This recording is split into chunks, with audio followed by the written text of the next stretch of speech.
Hello friends, तो स्वागत है आपको मेरा इस जीके के नए वीडियो में। आज का वीडियो आपके लिए काफ़ी इम्पोर्टेंट होने वाला है। आज के वीडियो में हम कवर करेंगे Bihar police GK most important question के बारे में सॉल्व करेंगे।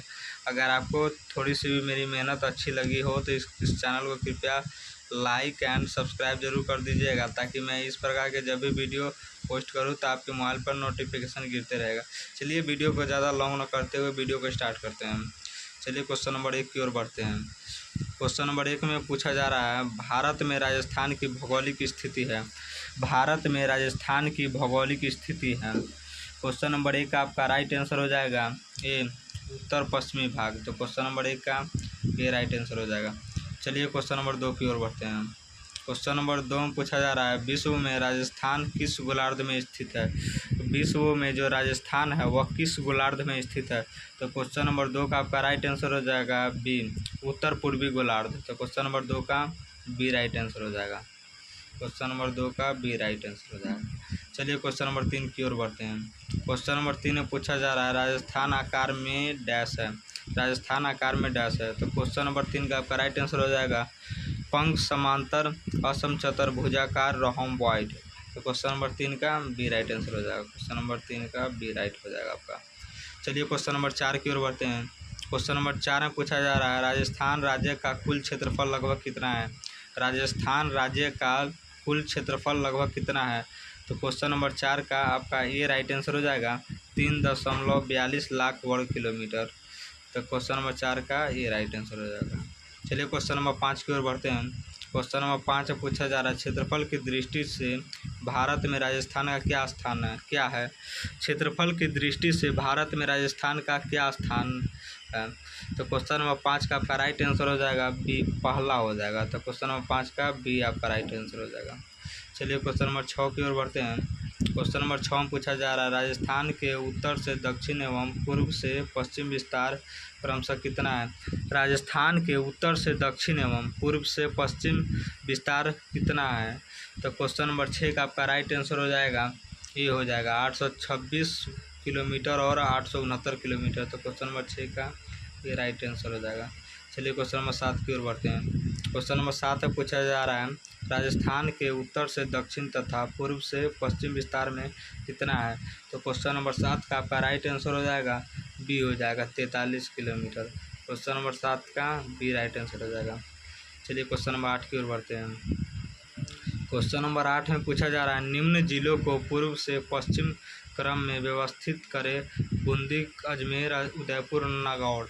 तो क्वेश्चन नंबर 8 का आपका राइट आंसर हो जाएगा बी हो जाएगा बूंदी, अजमेर, उदयपुर, नागौर। तो क्वेश्चन नंबर 8 का बी राइट आंसर हो जाएगा। क्वेश्चन नंबर 8 का बी राइट आंसर हो जाएगा। चलिए क्वेश्चन नंबर 9 की ओर बढ़ते हैं। क्वेश्चन नंबर 9 में पूछा जा रहा है, निम्न में से कौन सा क्षेत्र राजस्थान के सबसे दक्षिण भाग में स्थित है। निम्न में से कौन सा क्षेत्र राजस्थान के सबसे दक्षिण भाग में स्थित है। तो क्वेश्चन नंबर 9 का आपका राइट आंसर हो जाएगा सी हो जाएगा बांसवाड़ा। क्वेश्चन नंबर 9 का सी राइट आंसर हो जाएगा आपका। चलिए क्वेश्चन नंबर 10 की ओर बढ़ते हैं। क्वेश्चन नंबर 10 में पूछा जा रहा है, राज्य की कुल स्थलीय सीमा की लंबाई कितनी है। राज्य की कुल स्थलीय सीमा की लंबाई कितनी है। तो क्वेश्चन नंबर 10 का आपका राइट आंसर हो जाएगा बी हो जाएगा 5920 किलोमीटर। क्वेश्चन नंबर 10 का बी राइट आंसर हो जाएगा आपका। चलिए क्वेश्चन नंबर 11 की ओर बढ़ते हैं। क्वेश्चन नंबर 11 में पूछा जा रहा है, निम्न में से कौन सा रोग जीवाणुओं द्वारा होता है। LDC exercise 2018। क्वेश्चन नंबर 11 का 2018 में पूछा गया VVI क्वेश्चन है, ये आपका मोस्ट VVI क्वेश्चन है। चलिए क्वेश्चन नंबर 11 का आपका राइट आंसर हो जाएगा सी हो जाएगा टाइफाइड। क्वेश्चन नंबर 11 का आपका सी राइट आंसर हो जाएगा टाइफाइड। चलिए क्वेश्चन नंबर 12 की ओर बढ़ते हैं। क्वेश्चन नंबर 12 में पूछा जा रहा है, एक एंटीबायोटिक दवा का नाम बताएं। एक एंटीबायोटिक दवा का नाम बताएं। तो क्वेश्चन नंबर 12 का आपका राइट आंसर हो जाएगा सी पैरासीटामोल। क्वेश्चन नंबर 12 का सी राइट आंसर हो जाएगा। चलिए क्वेश्चन नंबर 13 की ओर बढ़ते हैं। क्वेश्चन नंबर 13 में पूछा जा रहा है, जीवाणु के कितने प्रकार होते हैं। जीवाणु के कितने प्रकार होते हैं। तो क्वेश्चन नंबर 13 का आपका राइट आंसर हो जाएगा ये 2 हो जाएगा। क्वेश्चन नंबर 13 का ये राइट आंसर हो जाएगा। क्वेश्चन नंबर 14 की ओर बढ़ेंगे। क्वेश्चन नंबर 14 में पूछा जा रहा है, मनुष्य के शरीर में सबसे बड़ी ग्रंथि कौन सी है। मनुष्य के शरीर में सबसे बड़ी ग्रंथि कौन सी है। तो क्वेश्चन नंबर 14 का आपका राइट आंसर हो जाएगा ये हो जाएगा यकृत। क्वेश्चन नंबर 14 का ये राइट आंसर हो जाएगा। चलिए क्वेश्चन नंबर 15 की ओर बढ़ते हैं। क्वेश्चन नंबर 15 में पूछा जा रहा है रासायनिक प्रतिक्रिया को गति कौन प्रभावित करती है। रासायनिक जो प्रतिक्रिया को गति कौन प्रभावित करती है, तो क्वेश्चन नंबर 15 का आपका राइट आंसर हो जाएगा बी हो जाएगा, दबाव। क्वेश्चन नंबर 15 का बी राइट आंसर हो जाएगा, दबाव। चलिए क्वेश्चन नंबर 16 की ओर बढ़ते हैं। क्वेश्चन नंबर 16 में पूछा जा रहा है मस्तिष्क से संबंधित एक बीमारी का नाम बताएं। मस्तिष्क से संबंधित एक बीमारी का नाम बताएं। तो क्वेश्चन नंबर 16 का आपका राइट आंसर हो जाएगा सी, मेमोरी, यादाश्त, मेमोरी लॉस। मस्तिष्क से संबंधित एक बीमारी, अगर इससे आपको दिमाग के ऊपर चोट लग जाने से आपकी जो होती है यादाश्त है वो आप भूल सकते हैं, जो भी आपको याद रहेगा। तो क्वेश्चन नंबर 16 का आपका राइट आंसर हो जाएगा सी हो जाएगा। चलिए क्वेश्चन नंबर 17 की ओर बढ़ रहे हैं। क्वेश्चन नंबर 17 पूछा जा रहा है प्रोटोजोआ से रोग होता है। LDC exercise 2018। क्वेश्चन नंबर 17 का आपका राइट आंसर हो जाएगा बी हो जाएगा, मलेरिया। क्वेश्चन नंबर 17 का बी राइट आंसर हो जाएगा। चलिए क्वेश्चन नंबर 18 की ओर बढ़ते हैं। क्वेश्चन नंबर 18 में पूछा जा रहा है कौन सा विटामिन रक्त का थक्का जमाने में सहायता करता है। पटवारी सहायक 2018। क्वेश्चन नंबर 18 में पूछा जा रहा है कौन सा विटामिन रक्त का थक्का जमाने में सहायता करता है। तो क्वेश्चन नंबर 18 का आपका राइट आंसर हो जाएगा सी हो जाएगा, जो विटामिन के की कमी से। क्वेश्चन नंबर 18 का सी राइट आंसर हो जाएगा। चलिए क्वेश्चन नंबर 19 की ओर बढ़ते हैं। क्वेश्चन नंबर 19 की ओर बढ़ रहे हैं। मानव शरीर में आयोडीन की कमी से कौन सा रोग होता है। पटवारी सहायक 2018। चलिए क्वेश्चन नंबर 19 का आपका राइट आंसर हो जाएगा बी हो जाएगा। क्वेश्चन नंबर 19 का बी राइट आंसर हो जाएगा। आयोडीन की कमी से घेगा या वाइटर रोग होता है। चलिए क्वेश्चन नंबर 19 हो चुका है, 20 की ओर बढ़ते हैं। क्वेश्चन नंबर 20 से पूछा जा रहा है कौन सा विटामिन मानव शरीर में अस्थिया को मजबूत बनाता है। कौन सा विटामिन मानव शरीर में अस्थिया का मजबूत बनाता है। तो क्वेश्चन नंबर 20 का आपका राइट आंसर हो जाएगा डी हो जाएगा, विटामिन डी। क्वेश्चन नंबर 20 का डी राइट आंसर हो जाएगा। चलिए क्वेश्चन नंबर 21 की ओर बढ़ते हैं। क्वेश्चन नंबर 21 में पूछा जा रहा है जीवाणुओं में कोशिका भित्ति का मुख्य घटक कौन सा है। जीवाणुओं में कोशिका भित्ति का मुख्य घटक कौन सा है। तो क्वेश्चन नंबर 21 का आपका राइट आंसर हो जाएगा डी, म्यूरिन। क्वेश्चन नंबर 21 का डी राइट आंसर हो जाएगा। चलिए क्वेश्चन नंबर 22 की ओर बढ़ते हैं। क्वेश्चन नंबर 22 में पूछा जा रहा है निम्न में से सजीव व निर्जीव के बीच इकड़ी कौन सा जीव है। निम्न में से सजीव व निर्जीव के बीच इकड़ी कौन सा जीव है। तो क्वेश्चन नंबर 22 का आपका राइट आंसर हो जाएगा ये हो जाएगा, वायरस। क्वेश्चन नंबर 22 का ये राइट आंसर हो जाएगा, वायरस। चलिए क्वेश्चन नंबर 23 की ओर बढ़ते हैं। क्वेश्चन नंबर 23 में पूछा जा रहा है जीवाणुओं में कौन सी संरचना माइटोकॉन्ड्रिया के समान होती है। जीवाणुओं में कौन सी संरचना माइटोकॉन्ड्रिया के समान होती है। तो क्वेश्चन नंबर 23 का आपका राइट आंसर हो जाएगा बी हो जाएगा, मीसोसोम। क्वेश्चन नंबर 23 का बी राइट आंसर हो जाएगा। चलिए क्वेश्चन नंबर 24 की ओर बढ़ते हैं।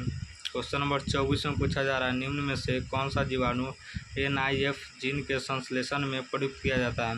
निम्न में से कौन सा जीवाणु NIF जीन के संश्लेषण में प्रयुक्त किया जाता है। तो क्वेश्चन नंबर 24 का आपका राइट आंसर हो जाएगा ये हो जाएगा, एजोटोबैक्टीरियम। तो क्वेश्चन नंबर 24 का ये राइट आंसर हो जाएगा, एजोटोबैक्टीरियम। तो क्वेश्चन नंबर 24 का ये राइट हो जाएगा। चलिए क्वेश्चन नंबर 25 की ओर बढ़ते हैं। क्वेश्चन नंबर 25 से पूछा जा रहा है निम्नलिखित में से कौन सी जीवित जीवों की विशेषता है। निम्नलिखित में से कौन सी जीवित जीवों की विशेषता है। तो क्वेश्चन नंबर 25 का आपका राइट आंसर हो जाएगा डी हो जाएगा, उपरोक्त सभी। निम्नलिखित में से कौन से जीवित जीवों की विशेषता है। जीवित जीवों की विशेषता है वृद्धि होता है, जीवित जीवों के अंदर प्रजनन की क्षमता रहती है, क्षरण होता है। क्वेश्चन नंबर 25 का आपका डी राइट आंसर हो जाएगा। चलिए क्वेश्चन नंबर 26 की ओर बढ़ते हैं। क्वेश्चन नंबर 26 से पूछा जा रहा है निम्नलिखित में से कौन सा एक सजीव और निर्जीव इकाई का उदाहरण है जो सजीवों के समान कुछ गुण प्रदर्शित करता है। तो क्वेश्चन नंबर 26 का आपका राइट आंसर हो जाएगा ए, वायरस। क्वेश्चन नंबर 26 का ये राइट आंसर हो जाएगा। चलिए क्वेश्चन नंबर 27 की ओर बढ़ते हैं। क्वेश्चन नंबर 27 में पूछा जा रहा है निम्नलिखित में से कौन सी संरचना कभी सजीव कोशिकाओं में ही उपस्थित होती है। निम्नलिखित में से कौन सी संरचना कभी सजीव कोशिकाओं में ही उपस्थित है। तो क्वेश्चन नंबर 27 का आपका राइट आंसर हो जाएगा बी हो जाएगा, राइबोसोम। क्वेश्चन नंबर 27 का बी राइट आंसर हो जाएगा। चलिए क्वेश्चन नंबर 28 की ओर बढ़ते हैं। क्वेश्चन नंबर 28 में पूछा जा रहा है निम्नलिखित में से किसमें कोशिका भित्ति मौजूद है। निम्नलिखित में से किसमें कोशिका भित्ति मौजूद है। क्वेश्चन नंबर 28 का आपका राइट आंसर हो जाएगा डी हो जाएगा, बी और सी दोनों। तो क्वेश्चन नंबर 28 का बी और सी दोनों। चलिए क्वेश्चन नंबर 29 की ओर बढ़ते हैं। क्वेश्चन नंबर 29 में पूछा जा रहा है सजीव में ऊष्मा उत्पादन में निम्नलिखित में से कौन सी प्रक्रिया शामिल है। क्वेश्चन नंबर 29 का आपका राइट आंसर हो जाएगा सी हो जाएगा, ए और बी दोनों। प्रकाश संश्लेषण भी होता है और शोषण भी होता है। क्वेश्चन नंबर 29 का सी राइट आंसर हो जाएगा। चलिए क्वेश्चन नंबर 30 की ओर बढ़ते हैं। निम्नलिखित में से कौन सी अलैंगिक प्रजनन की एक विधि है। निम्नलिखित में से कौन सी अलैंगिक प्रजनन की एक विधि है। क्वेश्चन नंबर 30 का आपका राइट आंसर हो जाएगा सी हो जाएगा, परागकण। क्वेश्चन नंबर 30 का सी राइट आंसर हो जाएगा। चलिए क्वेश्चन नंबर 31 की ओर बढ़ते हैं। क्वेश्चन नंबर 31 में पूछा जा रहा है कौन सी प्रक्रिया एक पीढ़ी से दूसरी पीढ़ी तक आनुवंशिक संरचनाओं को निरंतरता सुनिश्चित करती है। क्वेश्चन नंबर 31 का आपका राइट आंसर हो जाएगा बी हो जाएगा, प्रजनन। क्वेश्चन नंबर 31 का बी राइट आंसर हो जाएगा। कौन सी प्रक्रिया एक पीढ़ी से दूसरी पीढ़ी तक आनुवंशिक सूचनाओं को निरंतरता सुनिश्चित करती है। कौन सी प्रक्रिया एक पीढ़ी से दूसरी पीढ़ी तक आनुवंशिक सूचनाओं की निरंतरता सुनिश्चित करती है, तो आपका प्रजनन हो गया। चलिए क्वेश्चन नंबर 32 की ओर बढ़ते हैं। क्वेश्चन नंबर 32 में पूछा जा रहा है जैव घटक कौन कौन से हैं। जैव घटक कौन कौन से होते हैं। तो क्वेश्चन नंबर 32 का आपका राइट आंसर हो जाएगा डी हो जाएगा, ए और बी दोनों। ये हो गया, पौधे भी हो गया, जंतु भी होगा। जैव घटक है, पौधे भी होते हैं, जंतु भी होते हैं। तो क्वेश्चन नंबर 32 का आपका डी राइट आंसर राइट हो जाएगा।